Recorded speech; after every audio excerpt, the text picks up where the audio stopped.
যে এই দ্বীনি প্রতিষ্ঠানে পড়ে দুনিয়াবি লাভ কি?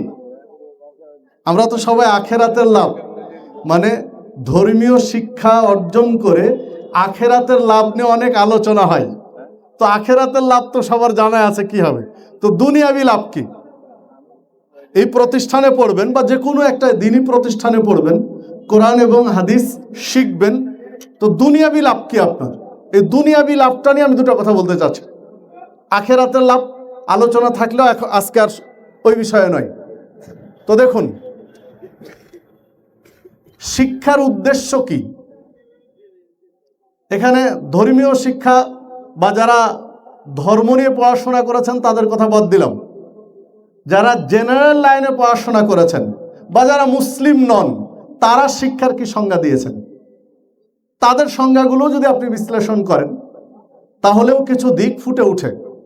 যেমন শিক্ষা জগতের সবচেয়ে গুরুত্বপূর্ণ বা পরিচিত যেটা dialogue, education is the backbone of a nation, শিক্ষায় জাতির মেরুদণ্ড, এটা তো কমন পরিচিত একটা ডায়ালগ।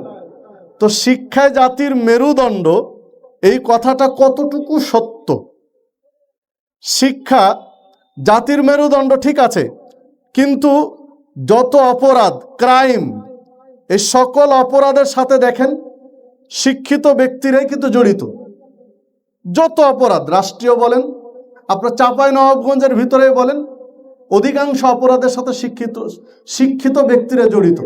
অশিক্ষিতদের মাধ্যমে যে অপরাধগুলো হচ্ছে এগুলো একদম ছোট ছোট, যেটা একেবারে ঠুনকো অপরাধ। আর শিক্ষিতদের মাধ্যমে যে অপরাধগুলো হচ্ছে এই অপরাধগুলোর পরিধি অনেক বড়।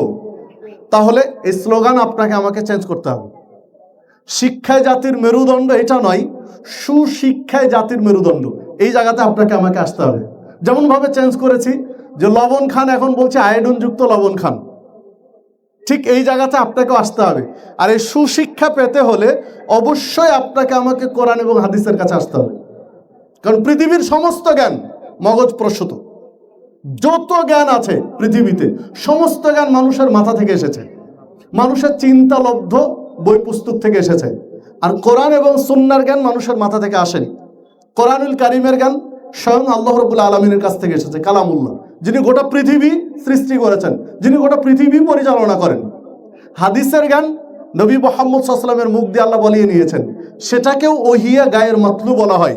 মানে হাদিসও যদি কোথাও আল্লাহ রাসূল সাল্লাল্লাহু আলাইহি ওয়াসাল্লাম কোথাও মিস্টেক করেছেন, কোথাও ভুল করেছেন, তৎক্ষণাৎ আল্লাহ রাব্বুল আলামিন জিবরিলকে দিয়ে সংশোধন করে দিয়েছেন, যার অনেকগুলো প্রমাণ রয়েছে। নতুবা ইলহামের মাধ্যমে বা ভাবের উদ্রেক করে চেঞ্জ করে দিয়েছেন, পরিবর্তন করে দিয়েছেন। তাহলে আপনাকে আমাকে এই জ্ঞানের কাছে আসতে হবে। যদি এই জ্ঞান অর্জন করতে পারি দুনিয়ার সবকিছু সহজ, দুনিয়াবী জীবন আপনি আমি সফল।